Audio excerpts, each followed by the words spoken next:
the role, especially that yun na nga, it's gonna be, you're gonna have an adaptation in the Philippines and yun ang ihahalawin mo siya sa kultura natin and all that jazz.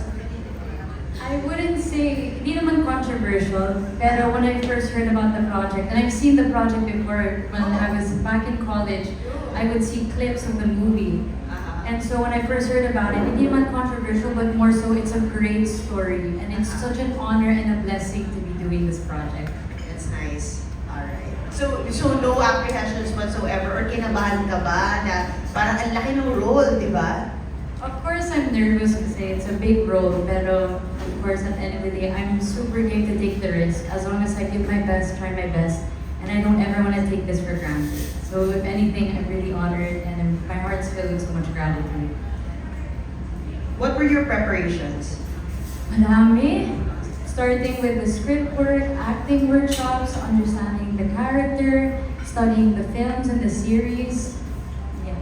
Alright. Balita ko, Go ahead. I remember di ba, Tash, parang nabanggit mo sa amin na parang your parents was giving you advice or you guys talk about it? Ano ba nangyari? Yes, we actually discussed it at home, of course. So they would advise both me and Andres usually with the project, and they're very much excited and super supportive about it. If we have any questions regarding the script or how to attack the certain sequence, they're more than happy to help. And with that, we're so thankful. Sobrang swerte, parang may acting coach na sa bahay, di ba? Hindi na yung tutor mo, experts talaga, at saka award-winning. Alright, thank you. Congratulations. Okay, maraming salamat po, Miss MJ. Next question will come from Eugene Assis from People's Journal. Hi, good afternoon. This first question is for Derek. Hindi ka ba nape-pressure because yung president ito na mutya ng Section D is very sobrang malakas. And same question to Atasha. Dahil dun sa kapatid naman niya. Well, totoo po, sobrang pressured of course. Maraming bagay eh. It's one of the reason why parang pinag-isipan ko muna yung project eh. I mean, yung paggagalingan mo is Mutia, which is ang lakas-lakas niya sa Vivo One. And then at the same time, the franchise itself, yung Bad Genius. Kasi generation ko eh. I mean, napanood ko, nasundan ko yung buong pelikula and then, kumbaga, alam namin yung buong kwento eh. So, parang ang question ko, paano babaguhin to?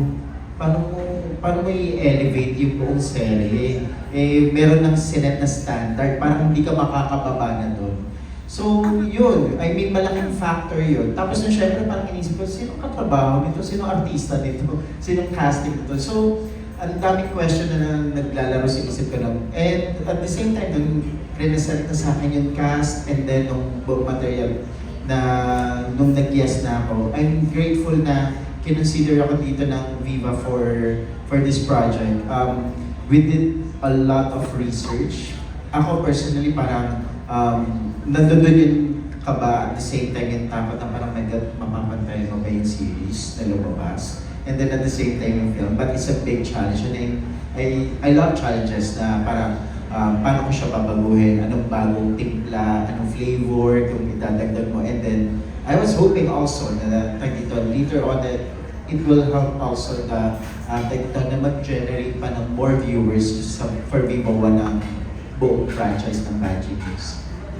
Okay, before Atasha, direct ulit, are you touching any parang issues about our system of education in the Philippines? Yeah. Yes, of course. It's one of the given about Bad Genius. I think it's one of the reasons why na kung bakit siya nag-hit in several countries, kumbaga, from US to India to Thailand. Because it's not just a pop culture, it's also tackles the social commentaries about the issues of the situation of the education system. And for me, ito yung mga bagay na gusto rin namin inject, na parang the whole series is not just to entertain you, and then at the same time to give you a new image on what we could offer doon sa, alam na natin kasi lahat yung kwento eh. Pero at the same time na maitakal din namin yung mga social issues like education and the situation of our education right now, na kumbaga, part siya ng discussion ng buong serye. Okay, thank you. Atasha, yun nga, para magkakaroon ng competition between you and your twin brother. So how do you feel about it? Okay lang, wala naman competition po kasi that's my brother. He is my best friend since day one. If anything, I am so proud of him and I'm so happy for him with how he's doing with Mutya and the whole cast of Mutya and Section E. A big congratulations to them and I always tell them that.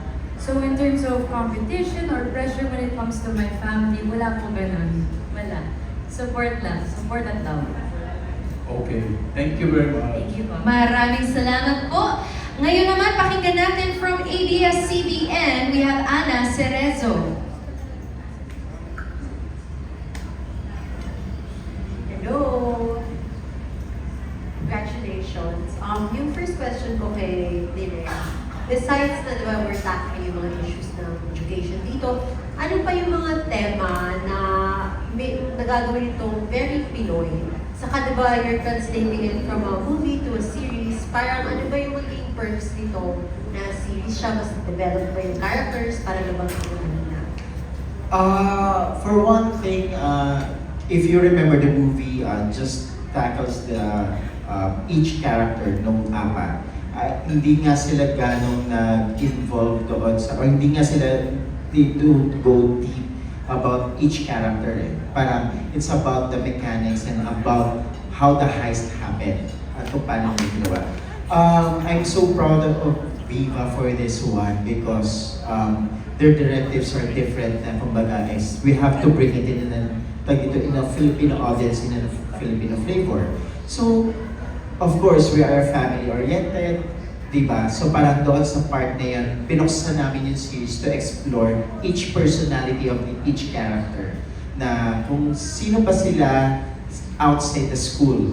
And then, ano ba yung personality nila with their family. We have a short idea of the series and the film as well na kung sino si Lynn with the father and then si Pat, the relationship niya. Pero kumbaga dito, mas nilaliman namin. We show them the other facet of bakit ba sila ganito? Bakit ba ganito si Pat? Ano ba yung relationship niya with his family? Or si Grace? Ano ba yung other side of Grace na hindi niya nakikita? Bakit ganito siya as sa school? The same with Pat, di ba? So, yun yung mga bagay na dinagdag namin dito eh.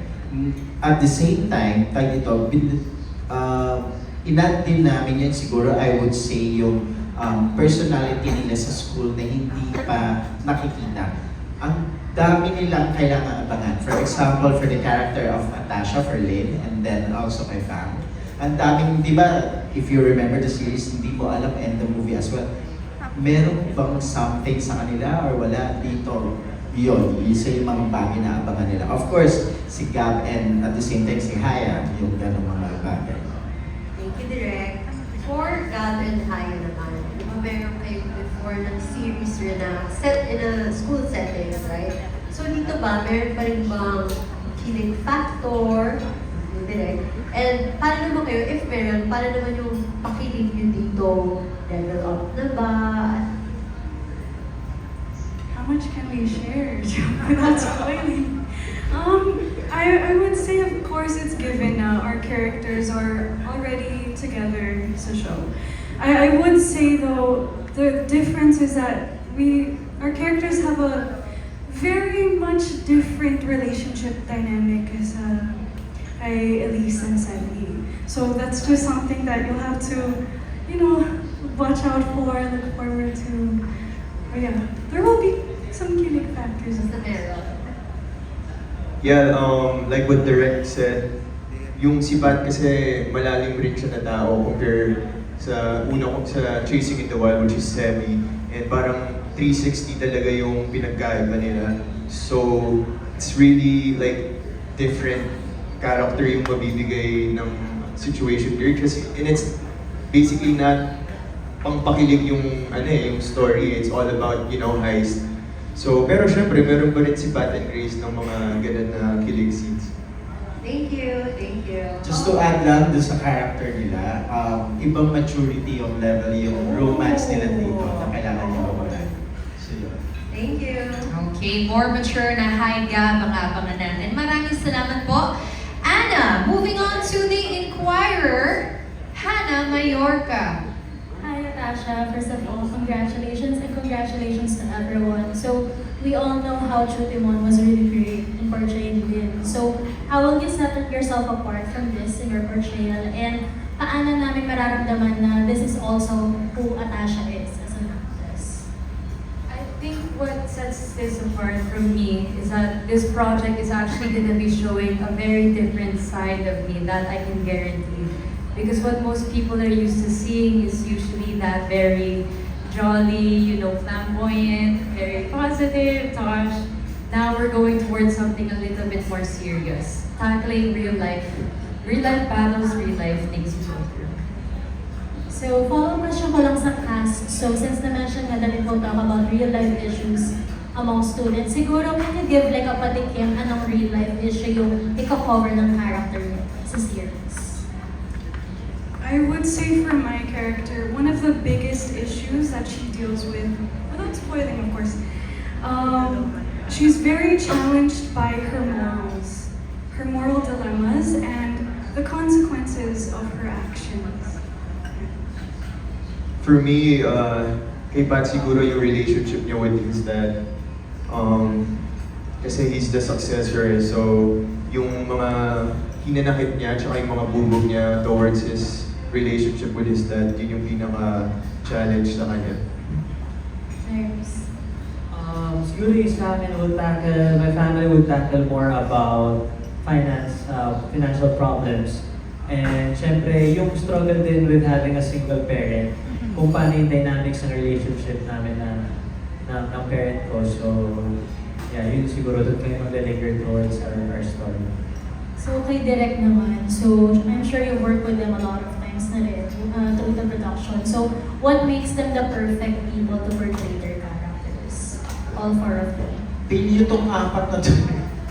Sobrang pilyo nilang apat. Ang sarap nilang katrabaho kasi they really love their characters and the whole series. So, sila yung tipo ng mga artista na nakikipag-collaborate just to develop each character na gusto nilang gawin. Yun. And then at the same time, natutuwa sa kanila kasi meron na silang rapport sa bawat isa. Kasi kapag nagbibiroan, lalo na itong katabi ko sa may nasa dulo, ayun, kung mag-asaran sila, kala mo parang okay, parang magkapatid na talaga. So, nakita ko yung, okay, dito din, I mean, you have a vision of what will happen sa set. And then at the same time na nakikita mo na, magtutulungan tong apat na to. And ang good thing nga doon, I don't remember kapag nagkukwentuhan kami, for example, si Gab, may mga times na sinasabi niya, pinanood ko yung mga ganito sa yari. So, what do you think kung ganito, ganyan. Si Tasha, I remember may mga times na may time na kwento niya sa akin na parang you're talking to your dad or to Andres for certain nuances na gagawin. Can you share it? Paano bang nangyari sa situation basta parang nagbabas kayo sa bahay? Usually, I would make kwento kay Direk yung times na when I would sit down with my dad after work and we would run through the lines. And he would help me with yung nuances ko sa Tagalog. And that's also going to be a fun challenge that I'm super willing and game to tackle. So, thank you so much, everyone. Congratulations again. Okay, thank you. And last one for batch 1. Please hand the mic over to Aster Amoyo from TikTok at People's Journal.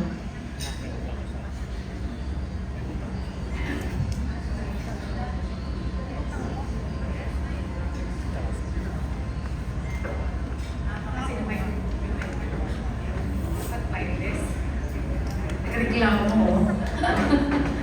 Anyway, since isa lang ang tanong, I'll ask one common question for everyone. Napadalas ko rin yung tanong. Except siguro, ako sasagot ka rin, Gab, and of course, Haya. Kasi you've been together or you've been working together for a few projects na in the past. Ang tanong ko, your discoveries for each other, working with each other, considering that this is your first time, lalo ni si Tasha at saka si Direk to work with everyone. So, let's start first with Gab. Sa lahat po.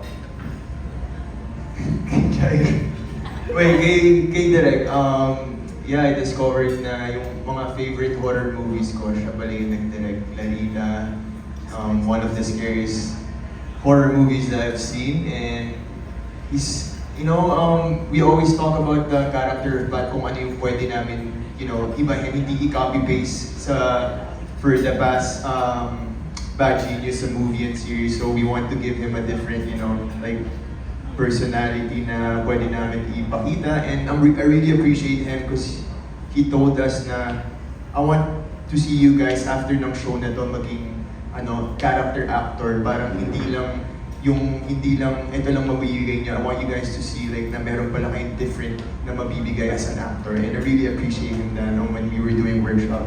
Kay Jai, wala, parang sabi nga nito parang magkapatid na kasi kami nito halos araw-araw kami magkasama, teammate kami sa basketball, and you know, he's one of my closest friend sa showbiz, and he's as real as you can get, one of the most genuine person that I know. And kay Tash, super humble and down to earth. When I first met her dun sa workshop, sobrang bait. Alam mo, hindi mo mafe-feel na parang mulok siya, parang she's just, you know, just being a normal person. I really appreciate her. And of course, kay Haya, we've been working together for this our third project, and I'm really excited for her to, you know, to showcase Grace. Hindi na naman po bagay na bagay sa kanya yung bagong gupit niya ngayon. And yeah, we're just excited to work on a new project because this is gonna be a different challenge, and we're always up to a new challenge. Haya? Hi. I would say for Direct, I have the same thoughts as Gab. And also, I really appreciate na, I don't know, a lot of the films that I've seen in the past, I love that finding out that it was directed by you, they were so beautiful, and also I appreciate how hands-on you are with everything. It really feels like such, I know that I can trust you and your vision, and it's helped us all build like a team together to work on this project, so I really appreciate that.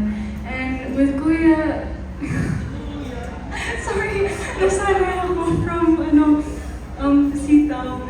Pero, what can I say? Wait, when did we find out? I'm not sure how to answer that with everyone. I've been working with you since SSA, and I just love that, you know, he's always super helpful with me and super genuine, and everyone's so genuine. But I appreciate that, and I'm excited to work with you again on this project too.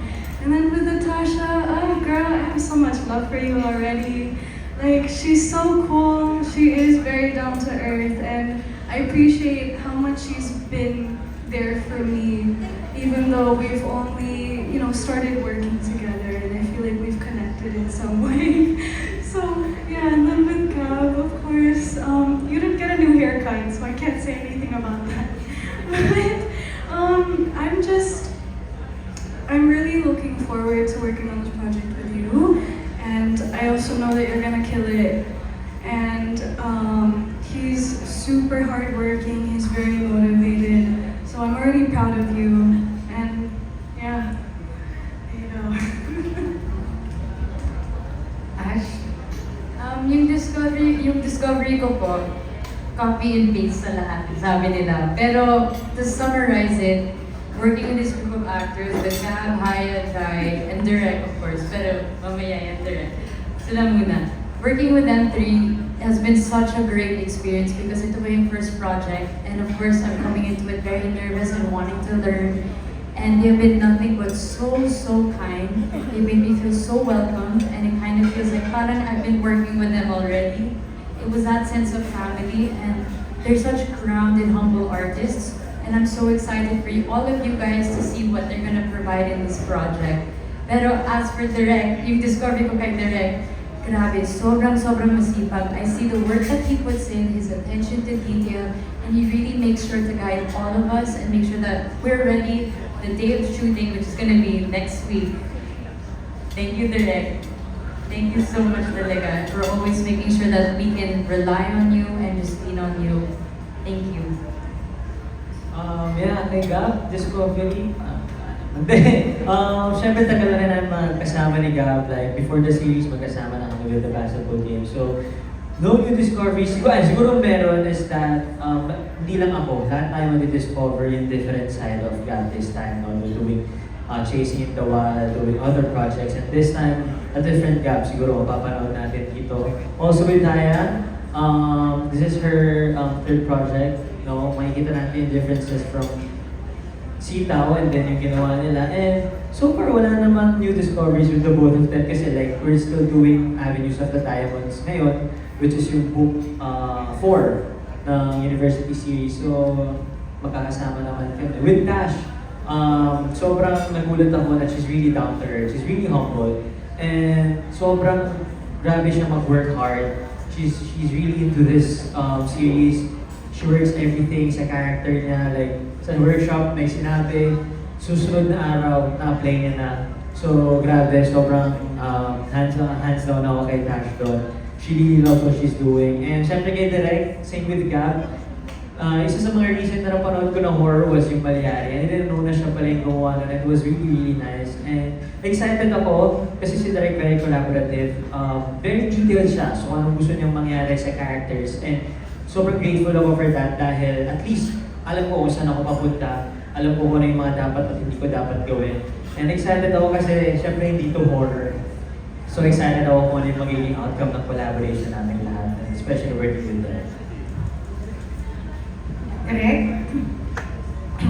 Well, ako sobrang excited ako to work with them. Kasi tayo dito, kapag magkakasama kasi kami, naging kulitan eh. Naging masaya sila kasama. I mean, of course, di ba, nawawala yung walls mo na dito as a director, them as an actor. Everything becomes collaborative, which is so important for me kasi sabi ko nga, at the end of the day, sila yung makikita, hindi ako eh. Di ba? I will guide them through kung saan sila dapat pumunta or saan dapat papunta yung buong material. Pero basically, it was them who will needs to work hard para marating yun. And I'm so grateful na sila yung for the second series that I will do and for a big franchise na tulad dito ng Badges that I was given an opportunity to work with these actors. I mean, si Tash, mukha lang kuya ka na pero pilya yan. Same. Si Haya yan, tatahimik sila dalawa. Itong dalawang lalaki na to, I mean, special kahit backstage or kahit saan, kung magkulitan ka, alam mo, minsan parang hinihintay ko na talagang magsuntukan itong dalawa ito kung magkulitan eh. Sobrang pilya sa isa't isa. But yun yung natutuwa akong makita sila kasi alam mo lang na nag-gel na sila as a group and alam mo lang na malaki yung itutulong nun kung paano nila dadalhin yung material. Yun. And at the same time, kapag nagdi-discuss kami, natutuwa ko na parang how they really want to give a different personality to each character. I don't want to say just to learn kasi parang kapag yun sa bagay na kasi alam kong inaaral nila eh. Mayroon ako nakikita naka-notepad, may mga sticky notes yung iba. Alam mo na talagang they really want to learn and to study their material and their character as well. And ako naniwala ko that they will give justice to each character na na-assign sa kanila. May sisingit lang ako, Piers, no? Direct, totally, this is a total turnaround sa pinanggalingan mong genre, which is horror. Ano ang kaibahan, and then the adjustment that you have to make. And then, of course, Tasha, are you open to love teams? Thank you. Hindi po ba horror to? Akala ko horror to. Parang mali yata. Yung pinisyakin horror to, di ba? Hindi po. For one thing po, well, for me, it's one of the challenges po eh. I mean, as a director, I always want to prove myself and I want to challenge myself na hindi lang ito yung material na kaya kong gawin. I think that's also one of the, parang yun naman ang goal ng bawat director. So to be given a chance to direct a material like this at Bad Genius, and then iba't-iba siya, I mean, nakaka-excite ng sobra na parang, okay, ano ba yung pwede kong gawin? And then to the point na parang you study each version of the series, and then ano pa yung pwede mong baguhin. And then you study also the personality, not just of the character, but the actors as well. Kasi, syempre, kung ano sila as a person, doon ako huhugot sa kanila eh, for them to become doon sa mga character na gagawin nila.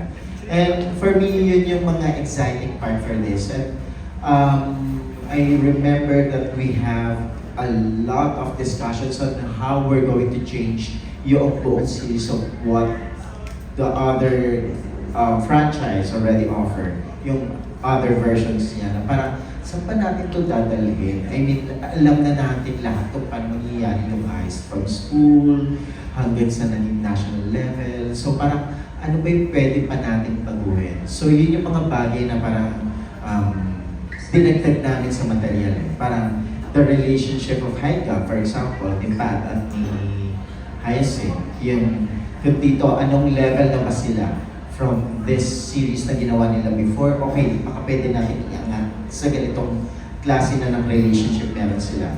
Yung mga ganong bagay.